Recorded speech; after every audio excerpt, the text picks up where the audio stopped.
Le duel de promus entre Bièvre et Ivoire samedi soir. Les Mosans partaient légèrement favoris, mais les Ardennais se sont montrés plus consistants. Les images sont signées Jean-Philippe Fievet. C'est la reprise en P1 ce soir. Bièvre reçoit Ivoire, un duel de promus donc. Pas mal de transferts des deux côtés, quelques blessés aussi. Patrick Van Damme, Sébastien Toupet, Nicolas Marcel côté Ardennais, Alain Dutin, Laurent Noël et Julien Marchal côté Mosan. Enfin, l'attaquant d'Ivoire, Valérie Revidod, est suspendu. Long dégagement de Vercamer et ça passe vers Riga. Riga qui croque complètement sa reprise sur ce belle passe en profondeur, si on peut dire, de Dani Vercamer. Alors Toupet sur le flanc gauche. Daoust, la frappe de Daoust sur Vercamer, encore une frappe cadrée. Je préfère encore la P1 parce que bon, ça joue encore un peu plus au foot. En France c'est un peu plus technique, mais là on voit vraiment qu'au niveau physique, faut hausser le ton parce qu'au niveau physique en France on n'aurait pas tenu comme ça. Le coup franc de Toupet. Et quelle occasion par contre ici, c'est Reliot je pense qui s'est jeté. Sans doute la plus belle occasion, la plus franche occasion de ce match pour Bièvre. Cornet dans le rond central, il perd la balle au profit de Gengler. François, c'est son prénom, Toupet maintenant, Stéphane Toupet. Le frère est blessé mais Stéphane est bien sur le terrain. Daoust, pas de hors-jeu, le goal! L'ouverture du score par Tanguy Daoust qui avait réalisé une excellente fin de saison dernière. Et là, il ouvre le score pour Bièvre, 1-0.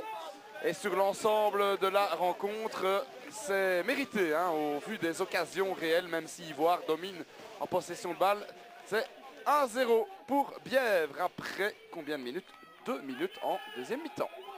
Alors, Pierrard, il est parti sur le flanc gauche, centre du pied gauche. Au deuxième poteau, Mayanga. Ouh, quel sauvetage de Juillan. Ça prenait la direction du but, ça, parce que Mako n'était plus dans sa cage. Et là, c'est sauvé in extremis. Alors, la paire de balles là, de Villalba au profit de Bourguignon. Bourguignon encore sur son flanc gauche. Maintenant, devant lui sauter, Bourguignon qui s'entre-tire et qui marque. Et voilà, Bruno Bourguignon, l'ancien bas gauche de Ciné. Et la réaction d'Ivoire après 12 minutes en deuxième mi-temps. Mesure 2 mètres, il n'y a pas de miracle. On ne sait pas aller en duel contre ces gens-là. Donc notre force c'était de jouer le ballon et c'est tout ce qu'on n'a pas fait. Donc voilà, je me suis bien intégré. Bon, malgré que je ne suis pas souvent aux entraînements à cause du boulot et tout ça, mais ça va, je suis accepté en tout cas, je le pense. Pas de hors-jeu là, Bojo, la bonne balle et la bonne sortie aussi de Mako. Et l'intervention du gardien, alors je pense qu'il y avait peut-être un petit hors-jeu, mais l'arbitre n'a pas décidé ainsi. Lema, excellente balle de Lema vers Bojo. Reset à la lutte. Bojo. Bojo le centre, la tête de Pierrard et le réflexe de Mako. Toupet. Il va aller provoquer Fries là, Toupet. Il rentre dans le grand rectangle. Et le penalty. Ah ouais, la faute de Julien Fries. Venu d'Atu. Et là c'est Toupet qui s'est fait sécher, qui obtient la faute. Penalty ou pas penalty? Je pense que penalty, je pousse un peu la balle et puis bon, il me touche un peu et c'est le foot. Alors encore un gros quart d'heure dans ce match. Toupet et le goal. 2-1 pour le Standard de Bièvre à un quart d'heure de la fin de cette première rencontre de première provinciale.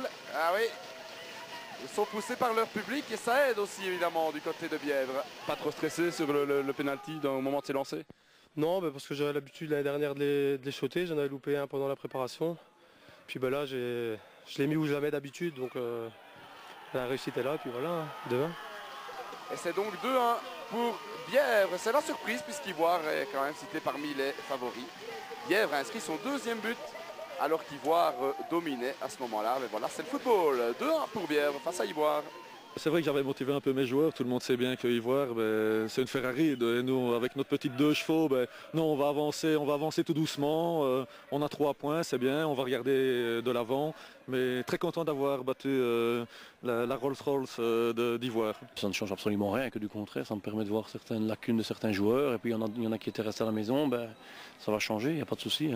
C'est à eux, s'ils ne savent pas prendre les places qu'on leur propose, il y en a 22 ou 23 qui sont aptes à jouer à la même place, quoi. Donc on a un noyau de valeur. Il n'y a pas à dire, Jacques Marémo qu'ils ont leur franc-parler, ce sont des bons clients à l'interview.